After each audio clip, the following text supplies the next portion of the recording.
All right, let's talk about something. Picture your typical weekend for a second. Maybe it's got a coffee run, some takeout, maybe a little mindless online shopping. Now, what if you did none of that? I know, it sounds kind of restrictive, right? But what if I told you it could actually feel surprisingly freeing? Yep, that's the core idea. A full 48 hours where your wallet just stays put. You don't spend a dime on anything that isn't an absolute gotta-have-it necessity. I know, it might sound a little wild, maybe even impossible, but trust me, it's this really powerful financial experiment that's catching on for a reason.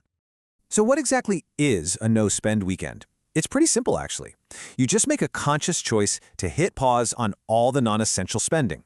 We're not talking about your mortgage or your power bill. Obviously, you got to pay those. This is about all the other stuff, the impulse buys, the daily coffees, the streaming service you forgot you were even paying for. Think of it like a detox, but for your bank account. Okay, so why in the world would you put yourself through this? Well, believe it or not, the benefits go way deeper than just the cash you'll hang on to. This is really about understanding the psychology of why you spend your money in the first place. And this, right here, this gets to the absolute heart of it. So much of our spending is not driven by logic or need, it's driven by emotion. We shop when we're bored, we order food when we're stressed, we buy things to celebrate. A no-spend weekend forces you to just sit with those feelings for a minute, instead of immediately reaching for your credit card. And this is where the light bulbs start going off. When you can't just buy something, you start to notice what makes you want to. Are you endlessly scrolling shopping apps just because you're bored on the couch?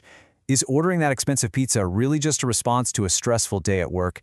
Is that morning latte run just a pure habit you don't even think about? Figuring out these triggers, that's the first, most important step to actually taking back control. And of course, let's talk about the money. It adds up fast. Let's say you save, I don't know, $50 over one weekend by not eating out or shopping. If you do that just once a month, well, by the end of the year, that's over $500 sitting in your account. That's a plane ticket, a new phone, or just a really nice cushion for your savings. All from a few small tweaks. So the big question, if you're not spending money, what on earth are you supposed to do all weekend? Well, this is where the real magic happens. It's not about deprivation at all. It's about rediscovery. It's about shifting your whole focus from buying new stuff to getting creative with what you already have. And this is where that creativity kicks in. Instead of just ordering delivery, you challenge yourself. What can I make with what's already in my pantry? Instead of buying another new book, you finally grab that one that's been sitting on your bookshelf for a year. And instead of dropping $10 meeting a friend at a cafe, you just call them or go for a walk in a park. You start to find all this joy in things you already possess. And that right there, that's the huge mindset shift. This isn't just about penny pinching. You're rediscovering the value in what you already own. You start to appreciate your things, your hobbies, and even your relationships in a whole new way. And let me tell you, that's an incredibly powerful feeling.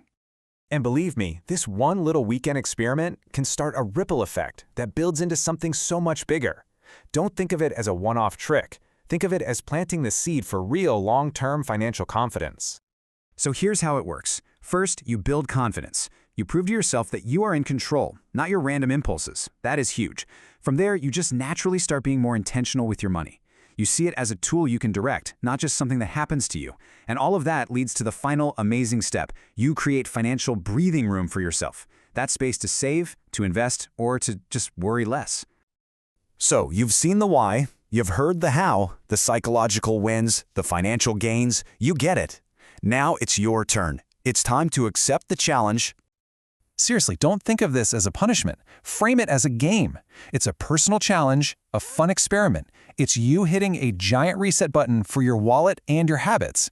Just see what happens when you decide to opt out of that consumer hamster wheel for just one weekend. So, I'll leave you with this one question.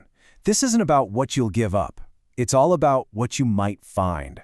An old hobby you loved, a book that's been waiting for you, a brand new recipe, or maybe, just maybe, a little more peace of mind. So, what will you rediscover?